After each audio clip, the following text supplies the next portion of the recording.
Benito Mussolini. After coming back from World War I, Mussolini was convinced the Italian government had completely failed its people. So in 1919, he launched a movement called the Fasci Italiani di Combattimento.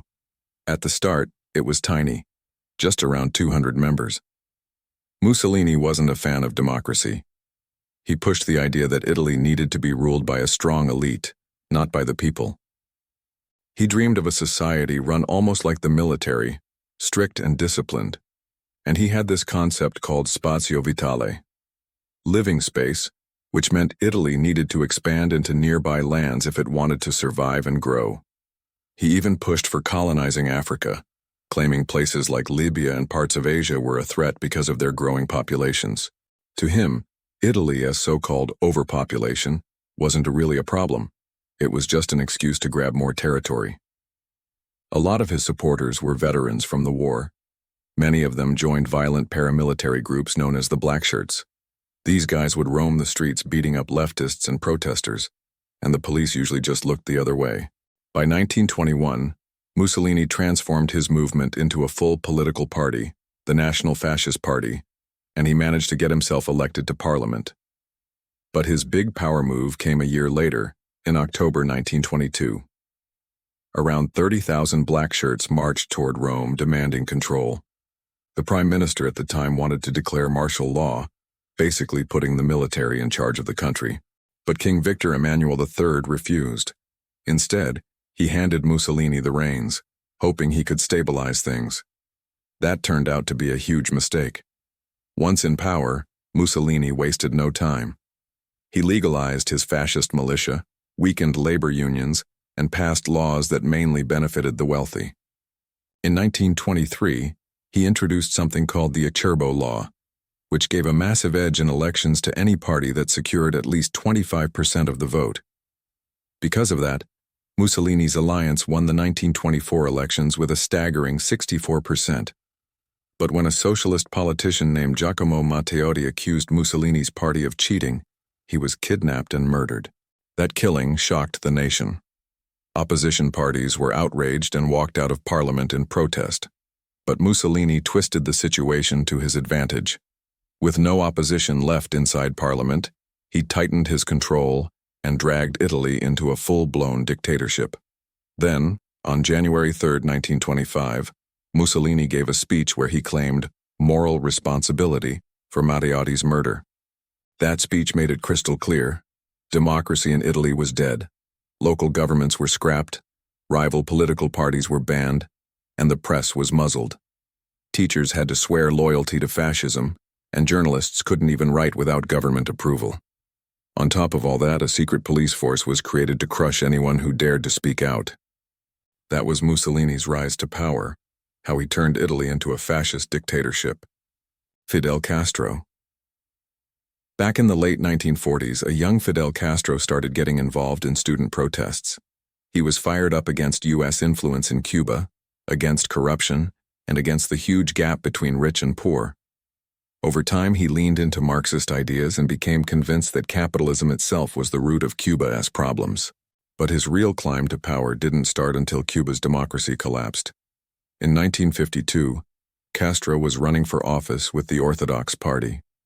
That campaign came to a screeching halt when General Fulgencio Batista seized power in a military coup. Batista canceled the elections and set up a dictatorship. That's when Castro began planning for revolution. He built a secret group called the Movement, made up mostly of young working-class people from Havana. Then, in July 1953, he launched an attack on the Moncada barracks. It was a disaster. Many of his rebels were killed or captured, and Castro himself was sentenced to 15 years in prison. While he was locked up, he renamed his group the 26th of July Movement, honoring the date of the failed attack. And during his famous trial, he delivered a speech called "History Will Absolve Me," laying out his political vision. 2 years later, in 1955, Castro was released under an amnesty. He immediately left for Mexico, where he met Che Guevara and began training a new band of fighters.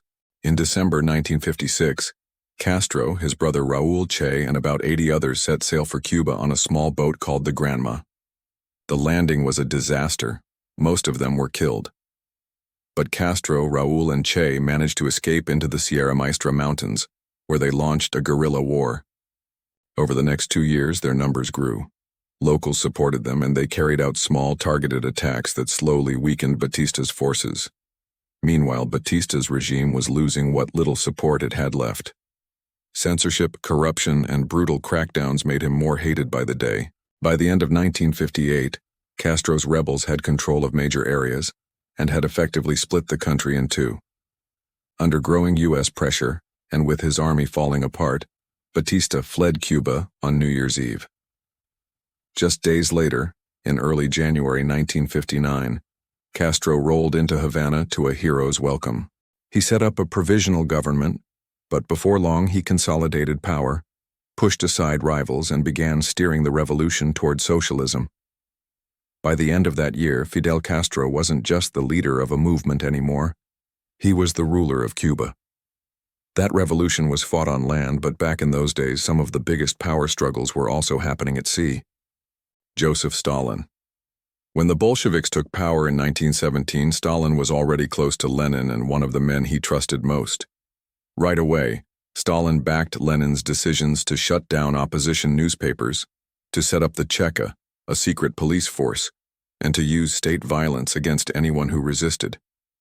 Early on, he was given the job of managing the empire's many different ethnic groups.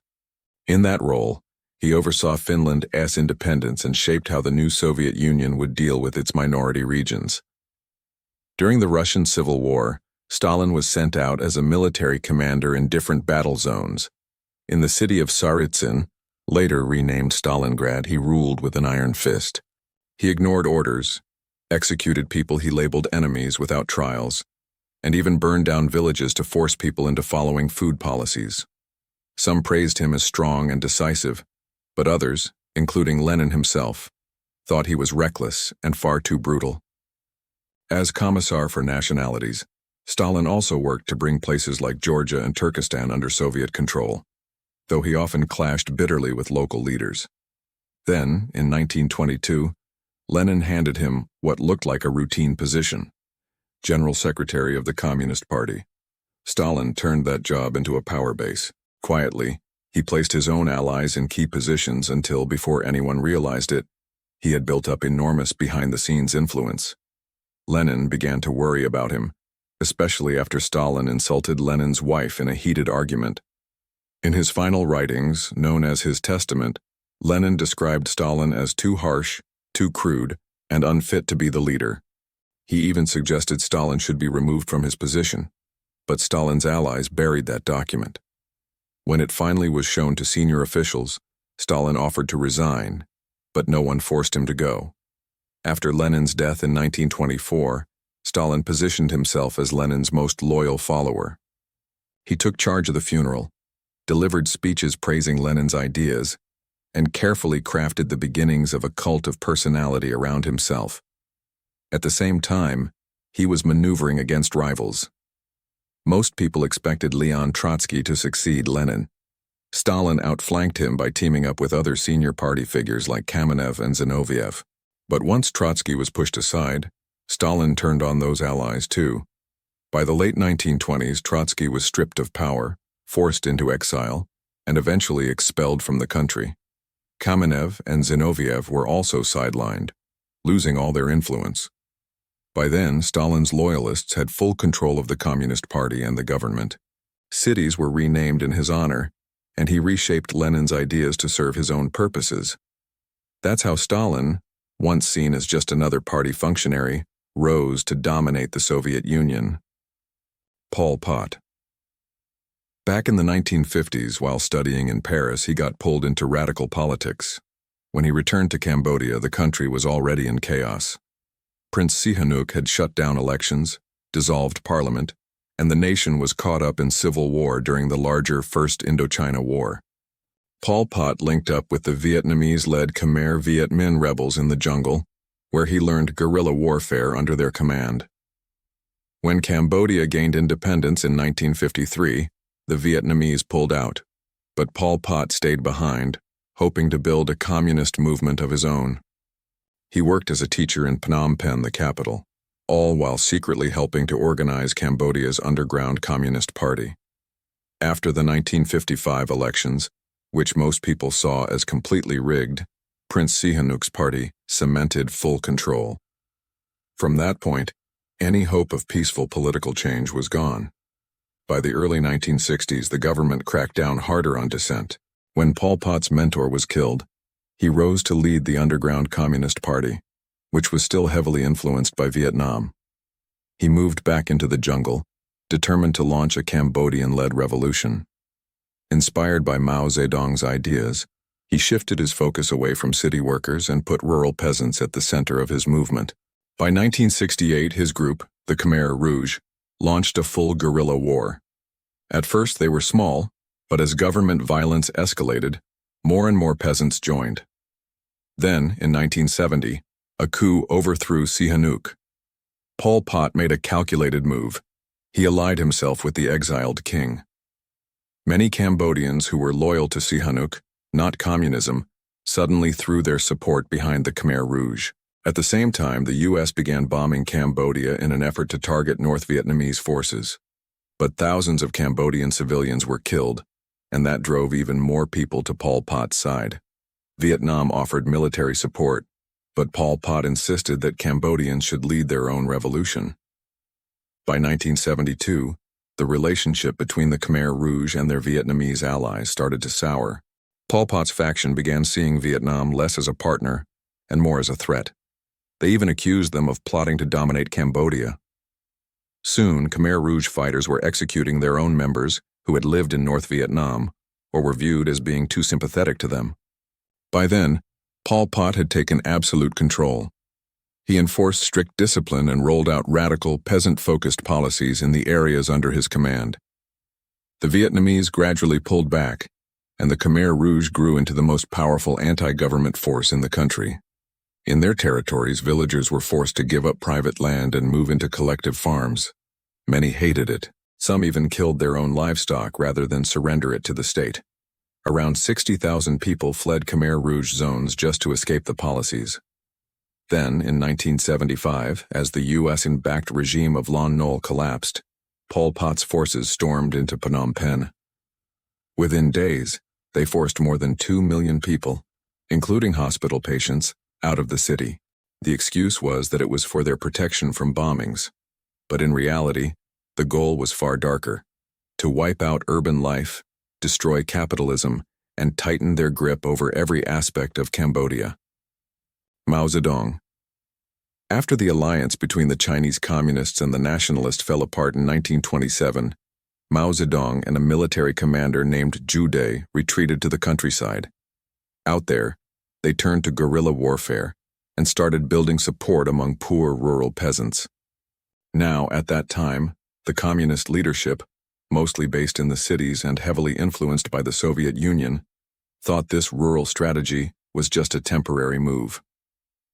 So in 1930, they ordered Mao to attack major cities, hoping to spark uprisings among the workers. Mao disagreed. He thought it was a mistake.